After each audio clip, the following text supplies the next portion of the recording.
Et aujourd'hui, j'aimerais juste vous apporter cet encouragement. Fortifie-toi et prends courage. On va lire Josué chapitre 1 du 1er au 9e. Après la mort de Moïse, serviteur de l'Éternel, l'Éternel dit à Josué, fils de Nun, serviteur de Moïse: Moïse, mon serviteur, est mort. Maintenant, lève-toi, passe ce Jourdain, toi et tout ce peuple, pour entrer dans le pays que je donne aux enfants d'Israël. Tout lieu que foulera la plante de votre pied, je vous le donne, comme je l'ai dit à Moïse. Vous aurez pour territoire, depuis le désert et le Liban jusqu'au grand fleuve, le fleuve d'Euphrate, tout le pays des Hétiens et jusqu'à la grande mer vers le soleil couchant. Nul ne tiendra devant toi tant que tu vivras. Je serai avec toi comme j'ai été avec Moïse. Je ne te délaisserai point, je ne t'abandonnerai point. Fortifie-toi et prends courage. Car c'est toi qui mettras ce peuple en possession du pays que j'ai juré à leur père de leur donner. Fortifie-toi seulement et aie bon courage, en agissant fidèlement selon toute la loi que Moïse, mon serviteur, t'a prescrit. Ne t'en détourne ni à droite ni à gauche, afin de réussir dans tout ce que tu entreprendras. Que ce livre de la loi ne s'éloigne point de ta bouche. Médite-le jour et nuit, pour agir fidèlement selon tout ce qui est écrit. Car c'est alors que tu auras du succès dans tes entreprises. C'est alors que tu réussiras. Ne t'ai-je pas donné cet ordre? Fortifie-toi et prends courage. Ne t'effraie point, ne t'éprouvant point, car l'Éternel ton Dieu est avec toi dans tout ce que tu entreprendras. En ayant découvert nos adversaires, que ce soit le monde, le diable, la chair, on a tous constaté que l'un des adversaires le plus difficile à vaincre, c'est l'adversaire permanent qui s'appelle nous-mêmes. Ce que nous sommes, nous-mêmes. Frères et sœurs, on se pose toujours la question: qu'est-ce que j'ai vraiment à avoir dans ma destinée? Quel est mon degré de participation dans ma destinée? Qu'est-ce que moi je peux faire? Quelle est ma part de choses dans des choses que Dieu lui-même a promises? Lui-même a dit qu'il fera ceci. Lui-même a dit qu'il touchera comme ça. Lui-même a dit qu'il visitera de cette manière. Qu'est-ce que moi j'ai à faire là-dedans? Moïse a arrêté un moment de se battre. Il est resté 2 fois sur la montagne. Et Josué est entré sur le terrain et s'est battu. Est-ce que c'est vraiment à quelqu'un comme ça qu'on va dire: n'aie pas peur? Est-ce que c'est un général d'armée qui conduit le peuple, qui était sur le terrain et qui pouvait dire que le soleil s'arrête? Est-ce que c'est un homme comme ça qu'on va dire: fortifie-toi, prends courage? À celui qui était sur le devant de l'armée qui disait: allez, chargez, attaquez. Est-ce que c'est à quelqu'un comme ça qu'on va présenter comme encouragement? Fortifie-toi et prends courage. Est-ce que ce n'est pas anormal? Combien de fois on aimerait juste savoir: Dieu, quelle est ma petite part dans l'affaire? J'ai la fait et c'est terminé. Comme ça, toi, tu fais ta part. Dis-moi ma petite part à faire. Dis-moi quel est mon côté. Comme ça, je fais mon côté. Et comme ça, tout le monde va constater que c'est toi qui dures. Comme ça, ce sera clair que c'est toi qui tardes avec tes promesses. Dis-moi ma part, je vais la faire et on va voir comment toi, tu es très lent à faire ta part. Dieu, c'est tout ce que tu as à me dire? Oui. Est-ce que tu connais les ennemis que je veux avoir? Il y a Jéricho, il y a Haï. Tu n'as pas des stratégies à me donner, tu n'as pas des armes à me donner, tu n'as pas des relations à me donner, tu n'as pas de... C'est tout ce qu'il y a à dire? Oui. Tout ce que j'ai à dire, fortifie-toi et prends courage. Bien-aimés, sur le chemin de la destinée, nous ne pourrons pas vaincre toutes sortes d'adversités si nous n'arrivons pas à nous fortifier et à prendre courage. Nous avons beaucoup de gens, beaucoup de défis, beaucoup de combats, beaucoup de réalités. Mais j'aimerais ce matin vous encourager. N'abandonnez pas, fortifiez-vous et prenez courage. Je ne sais pas par quoi vous êtes en train de passer. Je ne sais pas quelle est la réaction des autres. Je ne sais pas quelle est comment je vais appeler ça, des illusions que vous êtes en train de connaître. Dans la vie de foi, on a des bonnes idées, des idées de changement, des idées de transformation. On se dit, ça va aller. Et quand on commence, on se rend compte que ça va aller. Jusqu'à ce que ce qu'on attendait n'arrive pas. En dernière minute, on vient te dire ça ne marche pas. Tu es obligé d'aller vers ton plan B qui n'était pas ton rêve. Et même le plan B ne marche pas et tu as créé un plan C. Et tu commences à te demander, est-ce que je dois toujours croire que je finirai par vaincre? Ce matin, je voudrais vous dire, fortifie-toi, prends courage. Peut-être que vous avez déjà placé des stratégies. Les premières stratégies ont fonctionné jusqu'à 50% et vous n'avez plus de ressources. J'aimerais juste vous dire, fortifie-toi et prends courage. La plupart des fois dans la Bible, Dieu nous parle et il sait ce que nous devons faire. Devant l'adversaire, devant les combats, devant des défis, devant des sujets d'encouragement. Il sait ce que nous devons faire. Et écoute ce qu'il dit, fortifie-toi. Mais voilà ce que nous disons, Seigneur, fortifie-moi. Dieu, tu ne sais pas que sans toi on ne peut rien faire. Seigneur, si tu ne me soutiens pas, je ne sais rien. Oh Seigneur, soutiens-moi, Yahweh. C'est comme ça que nous prions. Quand ça va mal, nous disons, Seigneur, fortifie-nous. Lui, il dit, oh, fortifie-toi. Nous vivons une vie chrétienne où nous fouillons notre responsabilité de nous bâtir en nous-mêmes. Quand ça ne va pas, on se dit, le combat est extérieur, les attaques sont fortes. Seigneur, j'ai besoin de toi. Il dit, oh, comment ça va là-bas? Mon cher, fortifie-toi. Seigneur, je suis perdu, je suis déstabilisé, mais regarde toutes ces attaques. Il dit, oh, mon cher, il y a quoi? Fortifie-toi.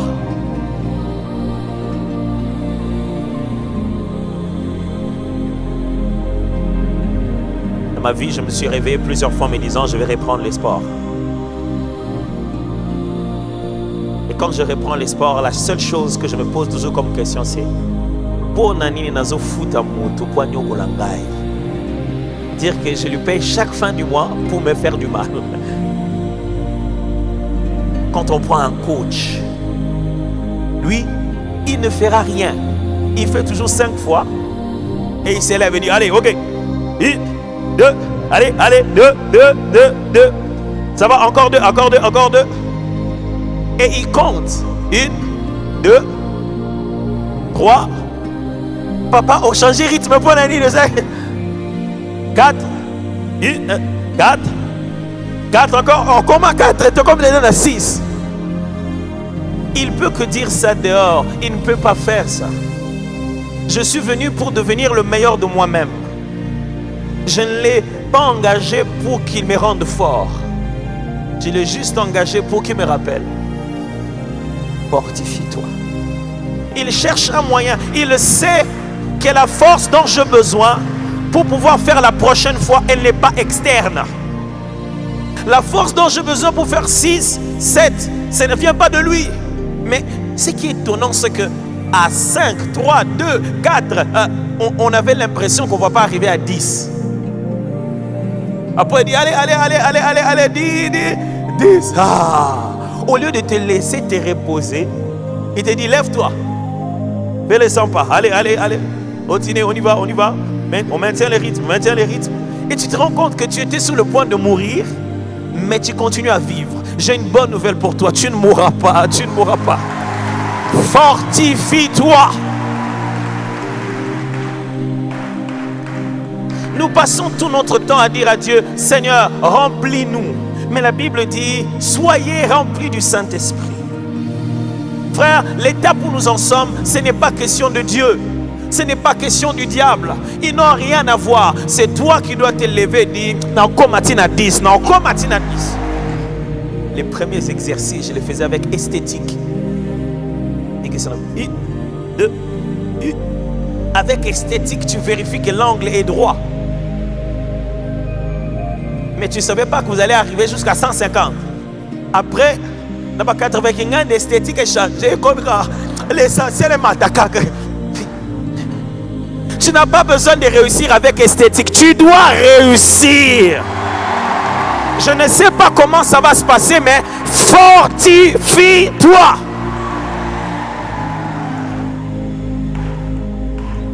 savez, quand vous jouez au foot, même à toucher bien par hasard et tout est dans mon combo. Et Zabi. C'est-à-dire, nasopi mutute ba betka ba le tous dans mon Congo koti. Combo nangane muteche mu Congo nangeche. J'ai une bonne nouvelle pour toi. Même dans mon Congo pamba, okocha. Ça ne peut pas s'arrêter comme ça. Fortifie-toi. Dieu dit, les problèmes n'est pas au niveau de l'adversaire, c'est au niveau de toi. Ressaisis-toi. Tu n'as pas besoin de moi, tout est là avec toi. Ressaisis-toi. Depuis de notre mariage, ma femme et moi, on a changé plusieurs endroits où on habitait, vous savez, au fur et à mesure que la famille grandissait. Et au moins dans chaque maison où nous sommes allés, on a cassé les portes. Toujours. Parce que les sacs des femmes sont remplis de clés, sauf celles dont on a besoin au moment où on en a besoin. Quand on arrive, maman nangaye, fais-moi les appuis. Chérie, fais-moi les appuis. On va chercher, il n'y a pas de clé. Ok, on casse la porte. Quand on casse la porte, la clé se voit au même endroit où on était en train de chercher. Depuis lors, j'ai refusé de casser les portes. On n'a qu'un seul but. On se concentre sur le sac. Dans tout le cas, on sait que c'est là dedans. Maintenant, on passe plus de problèmes avec les problèmes n'est pas la porte, les problèmes dans les sacs. Maintenant, dès qu'elle me dit, oh chérie, j'ai oublié. Attends. Plusieurs fois, on est sorti de la maison. Elle peut dire, j'ai oublié mon téléphone. Je tourne, je rentre. Quand on arrive, dès qu'on arrive, les téléphones se voient dans les sacs. Donc à partir de ce moment, on ne tourne plus. On ne tourne plus. Quand on dit que j'ai oublié mon sac, je gare à côté. On cherche dans les sacs en a. Mes frères, ce n'est pas chez le diable, tu n'as pas besoin de délivrance. Reste-toi là même, c'est dedans. Ce qui t'embarrasse, ce qui te dérange, ça ne viendra pas d'ailleurs. Dieu dit, tu l'as, fortifie-toi. La question est celle de savoir comment se fortifie-t-on? Que fait-on en tant qu'enfant de Dieu pour être fort? À quel niveau on se fortifie? En lisant le texte de Josué, Dieu utilise un terme dit, ne t'ai-je pas dit fortifie-toi, prends courage, ne t'effraie point, ne t'éprouvante point. Il démontre que la force qu'il veut que Josué puisse avoir n'est pas d'abord une force physique. Il lui demande de se fortifier dans son équilibre émotionnel, dans son état psychologique et dans sa nature spirituelle. Se fortifier ici, ce n'est pas fortifier avec nos mains, mais fortifier notre état d'esprit, fortifier notre façon d'appréhender les choses, fortifier notre conscience, fortifier notre mental, fortifier notre état psychologique, fortifier l'homme intérieur. Ton problème, ce ne sont pas les démons. Le problème, c'est que ta volonté, tu l'as affaiblie. Ton problème, ce n'est pas qu'est-ce que le diable est en train de faire. Ton problème, c'est que toi-même, tu n'es plus clairement résolu. Comment on se fortifie? Je vais vous proposer 4 façons. Mais avant de cela, je veux quand même vous dire qu'est-ce que ces 2 mots veulent dire. Fortifier. Et les mots là, qui est là-bas en hébreu, veut dire rester ferme dans son devoir sans se laisser distraire de gauche et de droite. Rester ferme dans son devoir, ce que je suis en train de faire comme tâche, sans que rien ne puisse me distraire, ni de gauche, ni de droite. Il dit, reste ferme sur ce que tu es censé faire. Aie un sens de priorité, concentre-toi à l'essentiel. Mes frères et sœurs, l'une des choses qui nous empêche d'atteindre les objectifs de Dieu dans la vie, c'est la distraction. Les hommes nous amènent la distraction. Le diable nous amène la distraction. Écoute-moi bien. Quand tu as la statue à battre, et cette distraction, fortifie-toi. Bon courage. Ne va pas chercher ce que tout le monde dit de toi. Toi, fortifie-toi. Dans ce monde, il y a tellement de distractions pour nous empêcher de faire ce que Dieu veut. Le commentaire sur Facebook.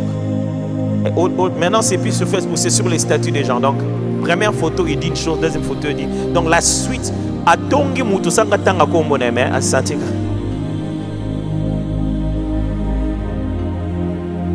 Vous savez, c'est tentant de savoir. Je suis allé là-bas, mais j'ai entendu ce qu'ils ont dit de toi. Vraiment, ça m'a fait très mal. Hein? C'est tentant de dire. Ils ont dit quoi? La femme sait déjà que quand elle commence une histoire pareille, je dis rien. Elle arrête elle-même. Aujourd'hui, mais tu disais quoi? Et non, je vais dire quoi? De quoi as-tu besoin? Pourquoi tu es venu sur la terre? Qu'est-ce que tu es en train de faire?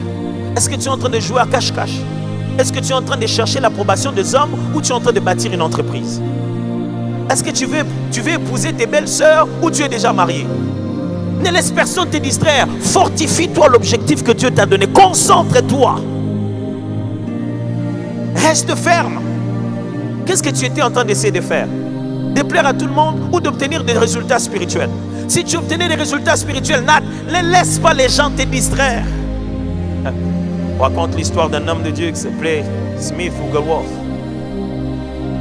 Il était anglais d'origine. Un jour, pendant qu'il dirigeait un service de guérison, il y avait un homme qui était paralysé, qui était là, qui était maigre, qui était dans une chaise roulante, qui était vraiment malade, vraiment très malade. Alors la première des choses qu'il a fait, il est venu prier pour lui. Il a demandé de se lever, prier pour lui, il a prié pour lui. Il a demandé de se lever. Il s'est levé, après, il est tombé. Il a repris encore. Il a prié, il a encore demandé. Le monsieur était faible, donc quand il est levé, il est tombé encore. Il a repris encore la troisième fois.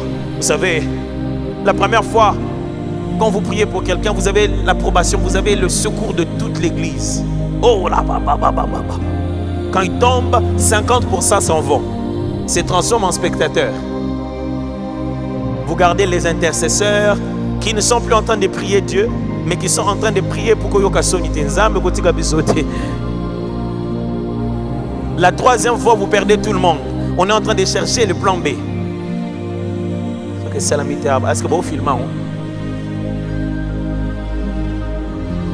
La troisième fois, le monsieur est encore tombé. Il y avait quelqu'un dans l'assemblée. Vous savez, c'est très facile de quitter de la foi à l'incrédulité en quelques secondes. Il a crié très fort. S'il a recrié sans lingala, il allait dire Ozanga Mawa. Mais comment tu peux faire souffrir quelqu'un comme ça? Tu vois que ça ne marche pas.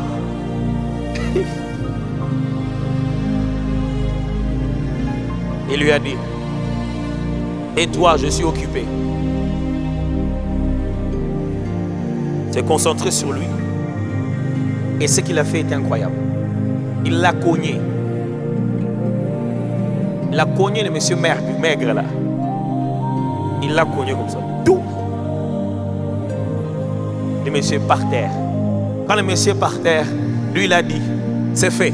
Il a continué. Les gens murmuraient. Lui il est allé chercher d'autres personnes pour qu'il prie. Le monsieur qui était par terre, cette fois-ci il a commencé à se relever lui-même.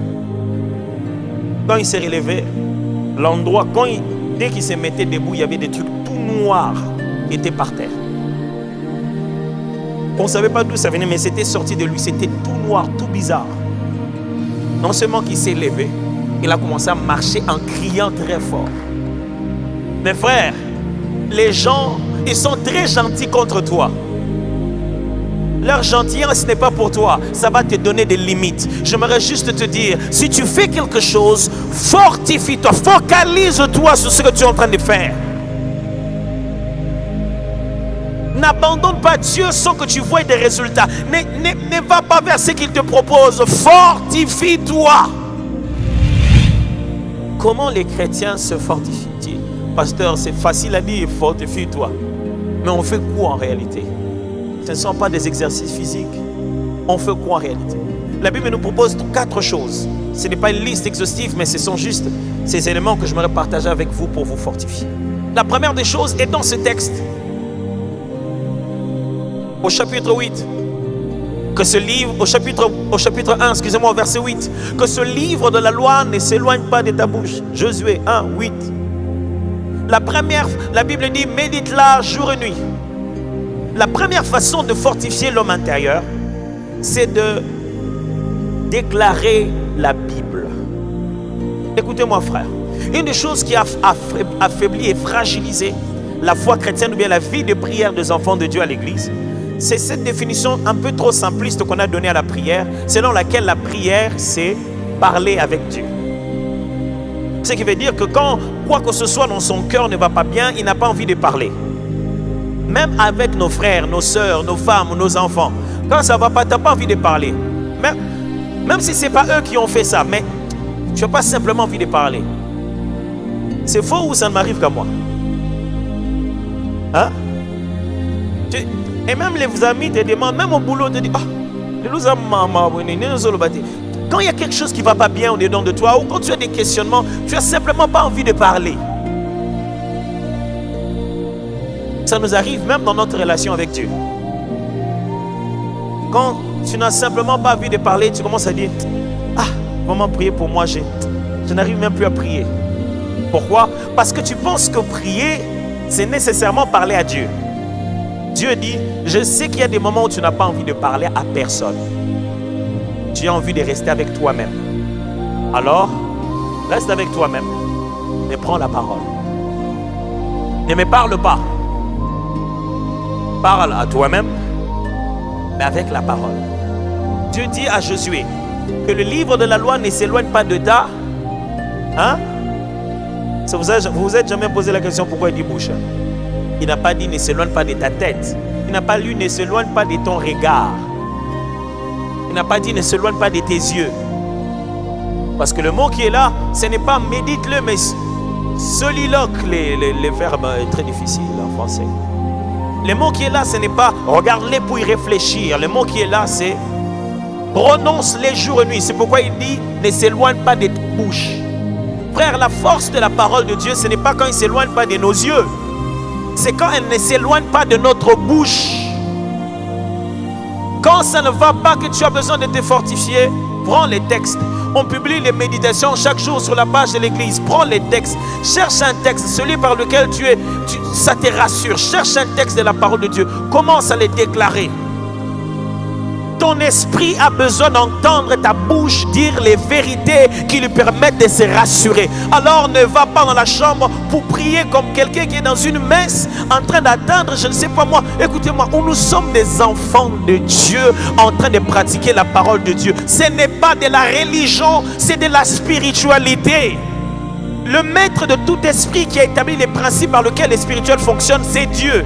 Et il a dit ceci: si tu veux que ça fonctionne dans ton homme intérieur, prends la parole, commence à dire: je suis la tête, non la queue. En toutes ces choses, je suis plus que vainqueur par celui qui m'a aimé. Écoute-moi, même si on vient te voir, on pense que tu es fou. Continue à déclarer.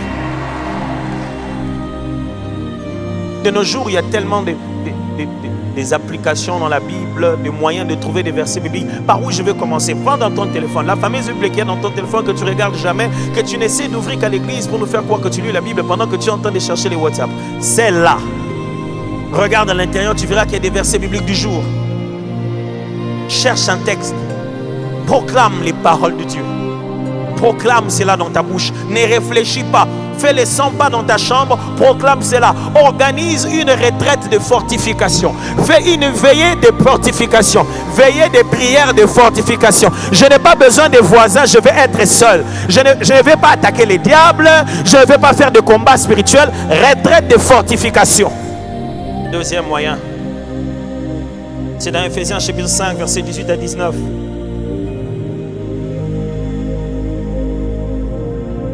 Ephésiens chapitre 5.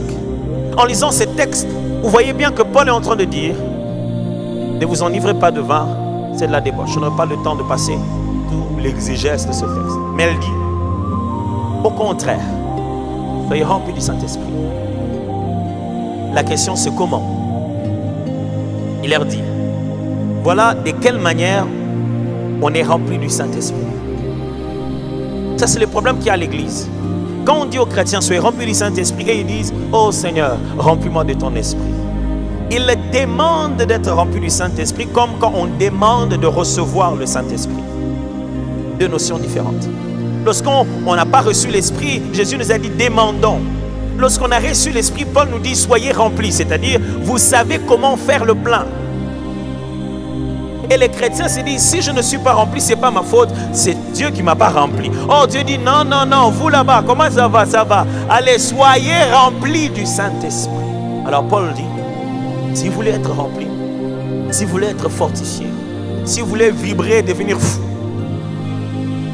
chantez des cantiques, des psaumes, des cantiques spirituels, des hymnes. Mes frères et sœurs, on ne chante pas pour le plaisir de chanter. Non, le chant et la musique n'a pas commencé aujourd'hui. Lorsque Dieu plaçait les fondements de la terre, les anges rendaient des louanges.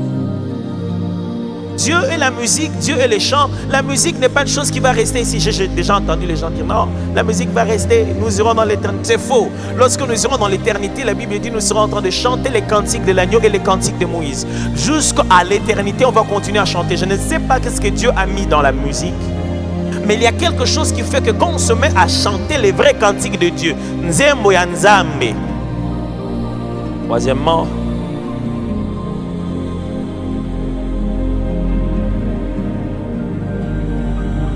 dans 1 Corinthiens chapitre 14, versets 1 à 4, que Paul nous parle de cette vertu de l'esprit qu'on appelle de parler en langue. Et qui parle en langue s'édifie lui-même. Dieu nous a donné un avantage. C'est que dans notre homme intérieur, si on veut se fortifier, chose que Josué n'avait pas, nous avons la possibilité de nous parler à l'intérieur. Mais comment faire? Avec quelle langue? Comment se dire ça? C'est se dire sans comprendre ce qu'on est en train de dire, mais les dire follement. Et enfin, pour se fortifier, il faut apprendre à prier avec les autres. On l'a dit, entretenez-vous, c'est un échange avec les autres. Quand je dis avec les autres, ce n'est pas juste de venir au culte de dimanche. J'ai bien aimé la scénette tout à l'heure. La personne qui parlait, le conteur disait, il a quitté les bureaux en passant par l'église qu'il ne fréquente que le dimanche. Les cultes de dimanche ne pouvons pas tout faire. Je ne peux pas diriger l'intercession comme on dirige ça le jeudi. Non, c'est un culte de dimanche. Alors si votre vie chrétienne est basée qu'au dimanche, vous ratez beaucoup. Vous ratez alors beaucoup. Mon frère, se fortifier, c'est se donner du temps à soi-même pour devenir fort. C'est se donner du temps à soi-même. Frère, ne donne pas trop de temps, essaie de savoir quel est l'adversaire. Donne-toi du temps à te fortifier, à devenir fort. Et quand tu ne l'es pas, cherche des amis. Cherche des frères et des sœurs. Dis-leur, est-ce qu'on peut prier?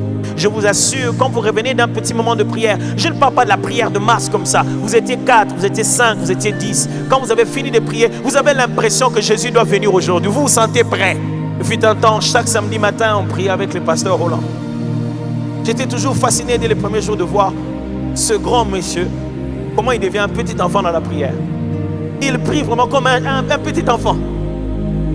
Et il y a des choses qu'il dit à Dieu. Je dis, Seigneur, est-ce que tant sur le monde on a des zoba mon papa makamon dans le barno et en haut. Donc comment tu m'écoutes? Parce que s'il y a des gens qui te disent ça, c'est que moi je te dis là c'est quoi? Le bon côté dans la prière, il n'y a pas de droit d'auteur. Quand il a parlé comme ça, les choses qu'il a dit, Seigneur,